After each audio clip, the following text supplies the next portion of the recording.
आज भगवान के परम आशीर्वाद से हम श्रीमद् भागवत कृष्ण कथा के द्वितीय दिवस में प्रवेश कर रहे हैं।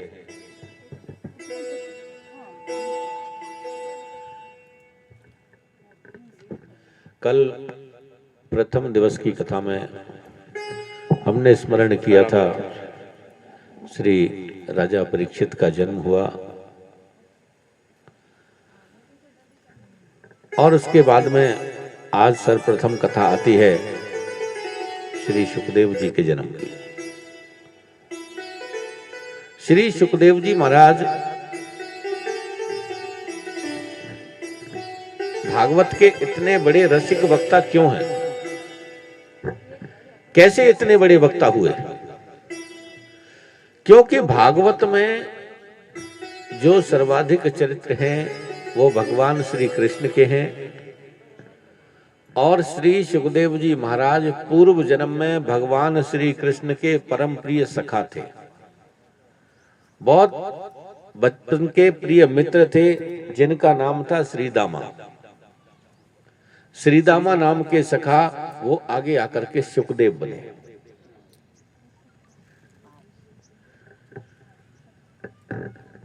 अब एक तो किसी ने कथा को सुना हो या किताबों में पढ़ा हो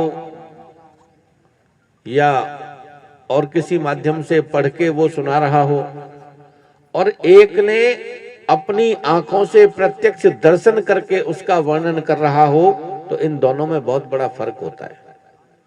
जो पढ़ के सुन के सुनाता है उससे कहीं ना कहीं छूट रह जाती है, कहीं ना कहीं त्रुटि रह जाती है, लेकिन जिसने अपनी आंखों से दर्शन किया है, आंखों से देखा है, वो कमी नहीं करेगा कहीं। श्रीदामा जी महाराज भगवान श्री कृष्ण के साथ में रहे, क्योंकि जब भगवान श्री कृष्ण ब्रज में गोपियों के साथ में रास करते थे तो गोपियां रोजाना भगवान श्री कृष्ण से एक शिकायत करती थी कि प्रभु हम तो जल्दी आ जाते हैं और आप रास देरी से शुरू करते हो तो हमें फिर घर जाने में देरी हो जाती है। अब हमें तो घर भी जल्दी जाना है, इसलिए आप रास जल्दी शुरू किया करो और जल्दी खत्म होगा, हम जल्दी अपने घर चली जाएंगे। भगवान श्री कृष्ण ने एक दिन कहा श्रीदामा से कि श्रीदामा, आज कोई भी यदि इस समय के बाद महाराष्ट्र में प्रवेश करे, रास के अंदर जाए, तो उसको जाने मत देना। श्रीदामा भगवान श्री कृष्ण का कहना मानते थे, जो वो कहते थे। तो उन्होंने कहा ठीक है। अब रास में रोजाना श्री राधा रानी देरी से आती थी, राधा रानी की वजह से ही रास में देरी होती थी। आज भी वही हुआ, गोपियां सब आ गई, राधा रानी नहीं आई। राधा रानी जैसे देरी से आई तो श्रीदामा ने अपनी छड़ी लगा दी कि अंदर प्रवेश नहीं मिलेगा, मुझे कृष्ण ने आदेश दिया है कि इस समय के बाद कोई अंदर प्रवेश ना करे। बार बार दोनों में जिद हुई। श्री राधा रानी कहती हैं कि तुम मुझे जानते नहीं, मैं रासेश्वरी, मेरे बगैर रास भी शुरू नहीं होगा और तुम मुझे अंदर नहीं जाने दे रहे। और श्रीदामा ने एक ही रट लगाई कि नहीं, कृष्ण ने कहा है नहीं जाने दूंगा, कृष्ण ने कहा है नहीं जाने दूंगा। तो श्री राधा रानी को क्रोध आया।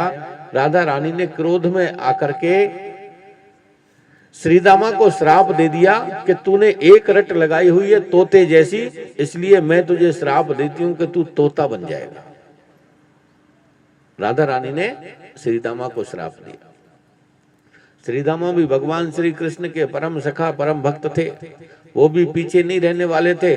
उन्होंने भी कह दिया राधा रानी को कि तुम जिस कृष्ण से मिलने के लिए एक दिन इंतजार नहीं कर सकती कि कल फिर रास होगा, कल आ सकती हो रास में, जिस कृष्ण से मिलने के लिए इतनी बेचैन हो, इसलिए मैं तुम्हें श्राप देता हूं कि तुम्हें उसी कृष्ण से 100 वर्ष तक दूर रहना पड़ेगा।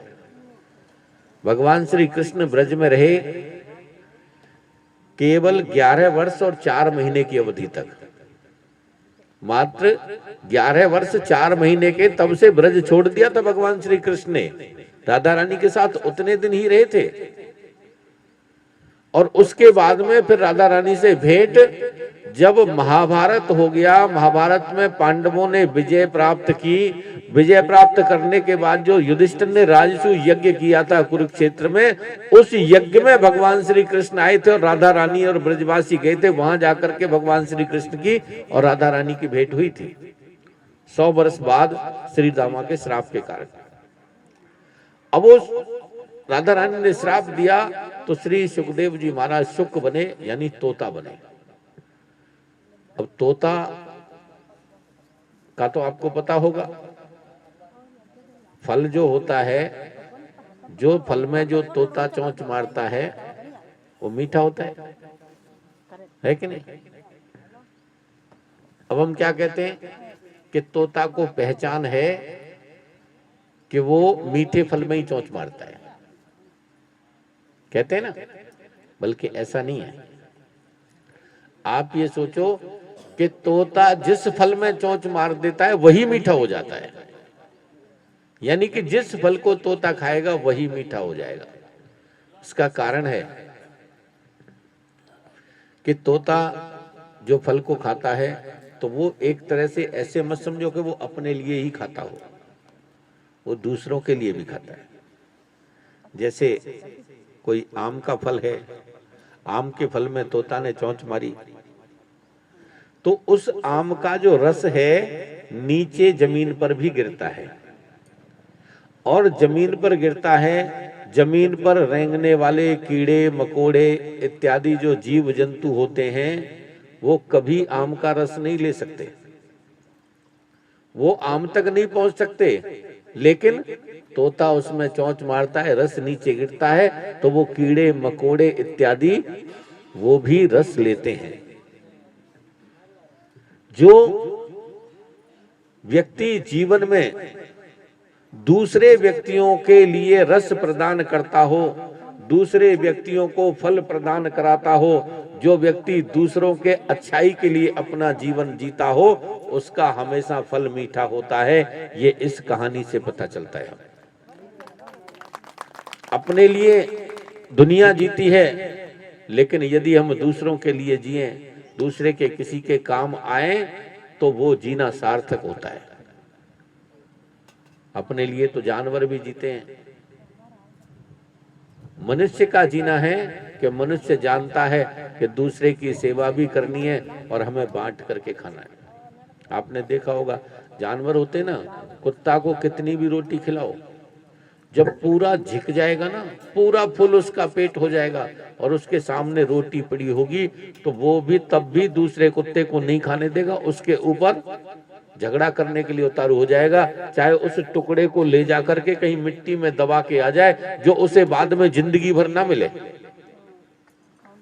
कोई और खा जाए और भूल भी जाए, उसे चाहे जिंदगी भर ना मिले, लेकिन अपनी आंखों के सामने दूसरे को नहीं खाने देगा। और मनुष्य, यदि मनुष्य का पेट भर जाए, मनुष्य संतुष्ट हो, मनुष्य के पास सब कुछ हो और दूसरों के साथ बांटकर ना खाए, अपने लिए ही उसको जोड़े, तो फिर उस कुत्ते में और उस मनुष्य में फर्क क्या रह जाता है? मनुष्य का मतलब है कि हमें दूसरों के प्रति सरल हृदय दिखा करके, अपना अच्छा भाव दिखा करके दूसरों के लिए भी काम आना, वो मनुष्य का काम है। तोता दूसरे को फल प्रदान करता है, दूसरे को रस प्रदान करता है, इसीलिए वो श्रेष्ठ माना जाता है, इसीलिए वो उसका हर फल मीठा होता है, वो जिस फल में चोंच मारता है। एक बार की बात, बाबा भोलेनाथ पृथ्वी पर दर्शन देने के लिए गए भक्तों को। माता पार्वती अकेली वहां पर, नारद जी पहुंच गए। नारद जी ने कहा, माँ नारायण नारायण, कि आओ नारद बैठो। नारद जी बैठे। कहा कि माँ क्या बात है, भोलेनाथ दिखाई नहीं दे रहे। माता पार्वती ने कहा कि वो तो भक्तों को दर्शन देने के लिए पृथ्वी पर गए हैं। अब नारद तो जानते हो आप, नारदम च कलह प्रिय, नारद तो झगड़ा कराने में विश्वास रखते हैं, क्योंकि उनको श्राप लगा हुआ है। दक्ष प्रजापति ने नारद जी को श्राप दिया था कि आप जहां भी जाओगे वहीं झगड़ा हो जाएगा, और आप कहीं भी जाओगे तो 2.5 घड़ी से ज्यादा ठहरोगे नहीं। तो नारद जी कहीं ज्यादा नहीं ठहरते, लेकिन नारद जी भगवान के भक्त हैं बहुत बड़े। नारद जी ने आज तक जीवन में जितने भी झगड़े हुए हैं नारद जी की वजह से या नारद जी ने कराए हैं, उन सभी झगड़ों का जो अंत हुआ है वो सभी को या तो अंत में भगवान की कृपा मिली है या भगवान के दर्शन प्राप्त हुए हैं। बगैर भगवान के दर्शन के कोई झगड़े का अंत नहीं हुआ जो नारद जी के द्वारा हुए, क्योंकि भक्त का विशेष गुण है, भक्त जहां जाता है अपनी भक्ति का प्रभाव छोड़ता ही छोड़ता है। प्रेम से बोलो।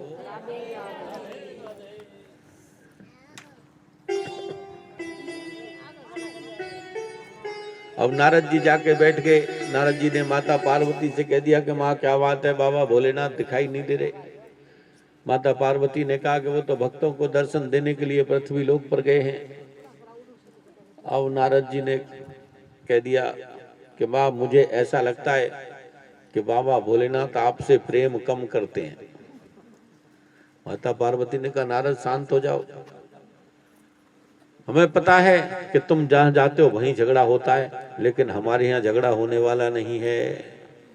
नारद जी ने कहा नारायण नारायण, माँ मैंने कब ऐसा कहा, बस मैं तो पूछ रहा था कि नहीं ऐसी बात नहीं है, बाबा भोलेनाथ मुझसे बहुत प्रेम करते हैं। अब नारद जी ने कहा कि प्रेम करते हैं तो आपसे कुछ छुपाते भी नहीं होंगे, कि नहीं मुझसे नहीं छुपाते, कि तो फिर तो आपको ये भी पता होगा कि बाबा भोलेनाथ भांग धतूरा क्यों खाते। बोला नहीं ये तो नहीं पता। वैसे आपको एक बात बता दूं, बाबा भोलेनाथ ने जीवन में कभी भांग धतूरा या नशा नहीं किया, कभी नहीं किया। ये तो कुछ जो स्वार्थी लोग हैं जिनको खुद को ग्रहण करना होता है, वो भगवान का नाम लेकर के और दूसरों को झूठ बोल के बरगला करके अपना काम निकालते हैं। बाबा भोलेनाथ ने कभी कोई ऐसा सेवन नहीं किया। जिसको भगवान का भजन करने से समय ना मिलता हो, जो हर घड़ी भगवान के ध्यान में रहता हो, क्या वो नशे की लत में पड़ेगा? और नशे वाला आदमी क्या भगवान का भजन कर पाएगा? अब नशे वालों की हालत तो तुम देखते होंगे कितने हैं। और आपके राजस्थान में तो महाराज पूछो ही मत, को चलन भी ज्यादा ही हो रहा है। यहाँ तो कितने ही हमें मिले हैं अभी तक।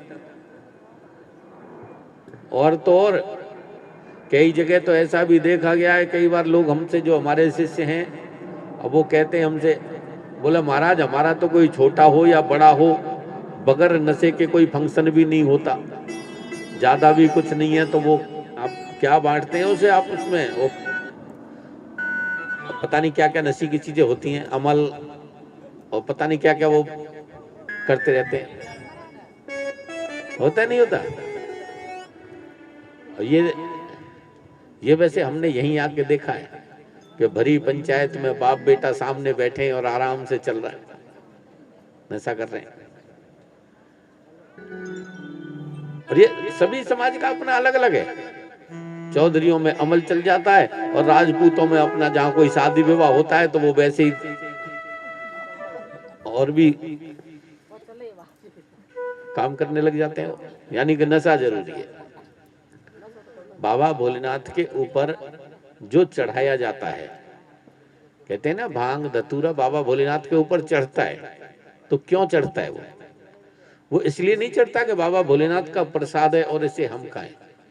बाबा भोलेनाथ कहते हैं कि बेटा तेरे अंदर इतनी हिम्मत नहीं है जो तू बुराई को पचा सके, जो तू बुराई को सहन कर सके, बुराई को सहन मैं कर सकता हूं। इसीलिए जो तेरे पास बुराई है उस बुराई को तू मेरे पास छोड़ जा और तू उससे दूर रह, तू निर्मल रह, जो बुराई है उसे मुझे दे जा। बाबा भोलेनाथ कहते हैं कि तेरे पास जो बुराई है उसे मुझे दे जा।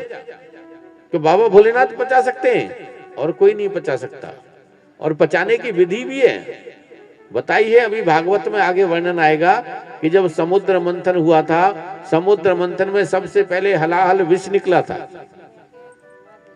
जो विष निकला था वो बाबा भोलेनाथ ने पिया। बाबा भोलेनाथ ने उसका क्या किया, गले में रख लिया, इसलिए उनका नाम पड़ा नीलकंठ। पेट में नहीं लेके गए और बाहर भी नहीं निकाला।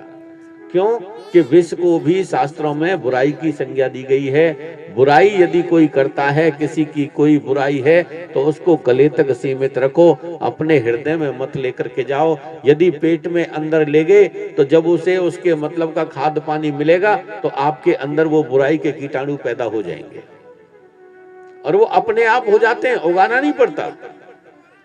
आप सभी जानते होंगे, सभी लगभग किसान परिवार से ताल्लुक रखते हैं।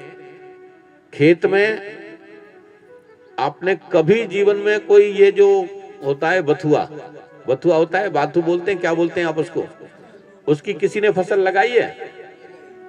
हैं? कोई उसकी फसल हो, कहीं उसका कोई लगाया जाता है? नहीं लगाया जाता। लेकिन जैसे ही गेहूं की फसल आती है वो अपने आप पैदा हो जाता है। बाजरे की फसल में क्यों नहीं होता? बाजरे की फसल में नहीं होता, गेहूं की फसल में ही होता है वो। क्योंकि उसे उसके मतलब का खाद्य पानी तभी मिलता है, उसके मतलब का मौसम तब मिलता है। ऐसे ही यदि हम बुराई को अपने नीचे पेट में हृदय में लेकर के जाएंगे तो उसके मतलब का जब खाद्य पानी मिलेगा तो वो बुराई हमारे घर में, हमारे हृदय में प्रवेश कर जाएगी। और यदि हम मुख से बाहर निकाल दें, बुराई को फैला दें और बात हो झूठी, अब झूठी बात हमने किसी को कह दी, वो बात पूरे शहर में फैल गई। और माताओं का तो आपको पता ही है, पेट में कोई बात बचती नहीं है। एक बात बता दो, हो सके चाहे किसी को बताए या ना बताए, लेकिन यदि तुमने ये कह दिया कि देख तेरे ऊपर पूरा भरोसा है, तुझे ही बताइए ये बात, किसी को बताना मत, तो जरूर बताएगी।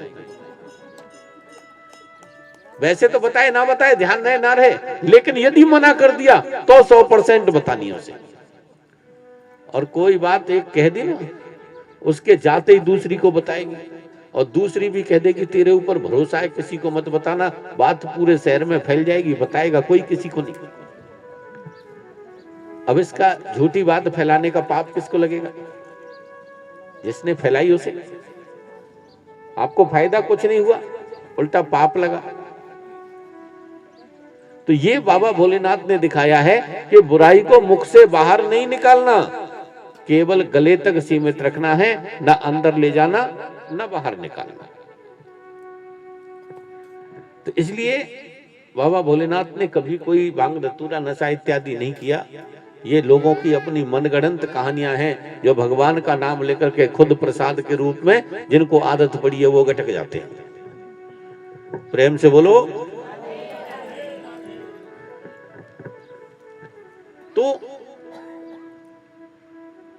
नारद जी ने वही पूछ लिया माता पार्वती से कि बाबा भोलेनाथ भांग धतूरा क्यों खाते हैं? बोला मुझे नहीं पता। कि तुम्हारा ये तो पता होगा कि बाबा भोलेनाथ भूत प्रेतों के साथ क्यों रहते हैं? बोले ये भी नहीं पता। कि नरमुंडों की माला क्यों पहनते हैं? बोले ये भी नहीं पता। सांप बिच्छू क्यों लटकाते हैं? बोले ये भी नहीं पता।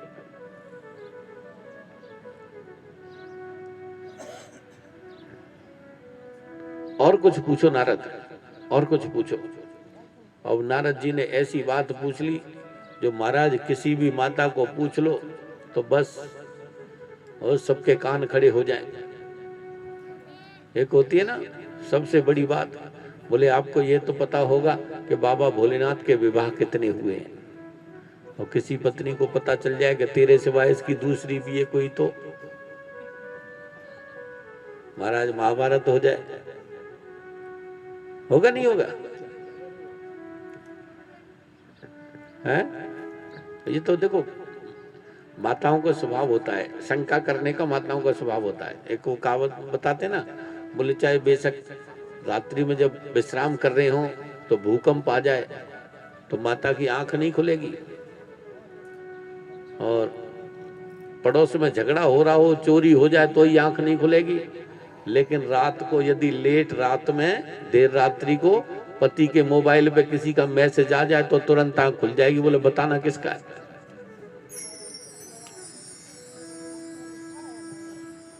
जोधपुर में तो नहीं होता होगा ऐसा, हैं? यहां भी मैसेज चेक किए जाते हैं मोबाइल? नहीं, यहां कोई नहीं करता। प्रेम से बोलो। वैसे काम की बात बता देता हूं आपको, ज्ञान की बात है ये, चेक करने में कोई बुराई नहीं है। तो आजकल तो साइलेंट पे रखते हैं फोन, पता ही नहीं चलने देते। और जो साइलेंट पे रखे ना, समझ लेना इसके मन में खोट है, पक्की बात है। पर झगड़ा मत करना घर पे जाके, कहीं मेरे कहने से जाके झगड़ा कर दो।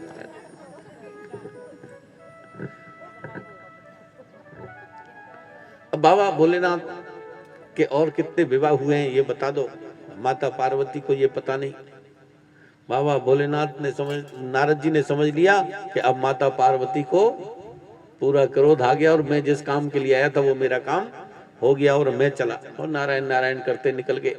तभी पीछे से बाबा भोलेनाथ आए। बाबा भोलेनाथ ने कहा कि देवी देवी हमारा बाघंबर लाओ। अब माता पार्वती बाघंबर लेके आई। और दिन तो जब बाबा भोलेनाथ आते थे तो माता पार्वती बड़े प्रेम से बिछाती थी, आज लाके बाघंबर डाल दिया। ऐसा होता है ना, जब घर में कोई माता बहन किसी वजह से कोई झगड़ा हो गया हो, किसी से गुस्से में हो, तो उसका गुस्सा शाम को जब पति घर पे आता है उसी पे उतरता है। और पति को भी पहले ही पता चल जाता है कि जिस दिन बच्चों को मार पीट के कोने में बिठाया हुआ हो ना पढ़ने के लिए, उस दिन समझ लो मामला गड़बड़ है। सबसे पहले बच्चों के ऊपर ही होता है। बच्चों को कूट काट के कोने में बिठा देता है, बोला चुप रहो, अब कोई बोलेगा ही नहीं सामने। अब पति देव आ जाए तो फिर मामला तो गर्म होना ही होना है। महाराज पति देव बैठे हो तो पास में होके ऐसे गुजरेगी जैसे शताब्दी ट्रेन गुजर गई हो, क्रोध में। अब माताओं को बड़ा क्रोध आता है, छोटी छोटी बात पे गुस्सा कर जाती हैं। लड़ाई तो किसी से हुई, झगड़ा तो हुआ पड़ोसन से, और गुस्सा कर रही है पति के ऊपर, छोटी छोटी बात पे। और बाबा भोलेनाथ भी समझ गए। बाबा भोलेनाथ ने कहा कि देवी आज तो कुछ ज्यादा प्रसन्न दिखाई पड़ रही हो। बोले हाँ, आज मुझे तुमसे कुछ प्रश्न पूछने हैं।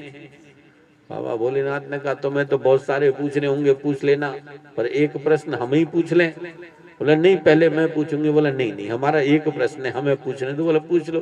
बाबा भोलेनाथ ने पूछा कि तो हमारे घर में नारद तो नहीं आया था? बोले नारद तो आया था। कि बस फिर तुम पूछो, अब तो हो गया काम। बाबा भोलेनाथ ने कहा ठीक है, हो गया, पूछो।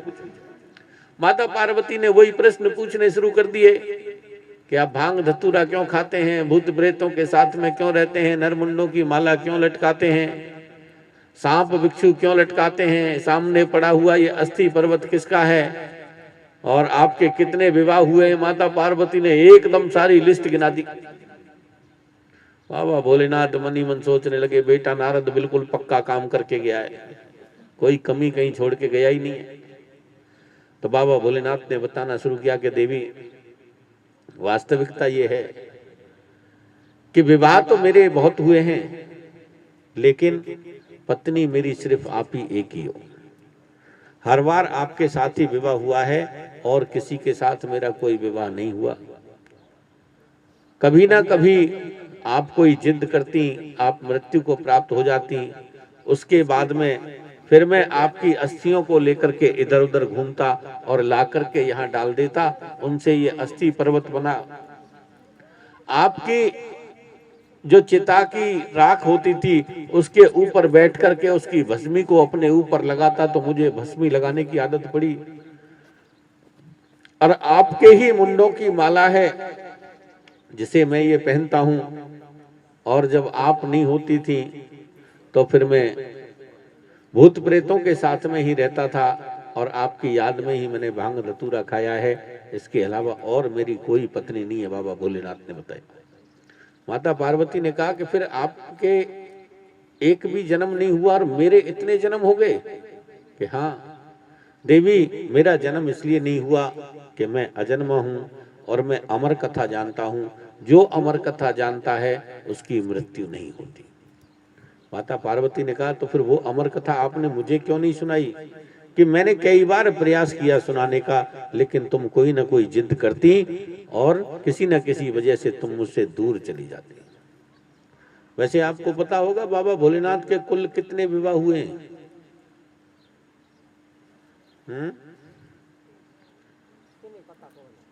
बाबा भोलेनाथ के कुल 52 विवाह हुए हैं, 52,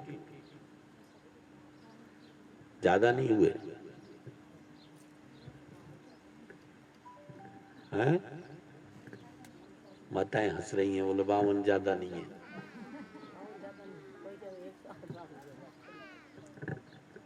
हमारे भगवान श्री कृष्ण के तो 16,108 हुए, तो उनके आगे तो ज्यादा नहीं है। फिर प्रेम से बोलो। कुछ बोल रहे आधे आधे, कुछ बोल रहे राधे राधे।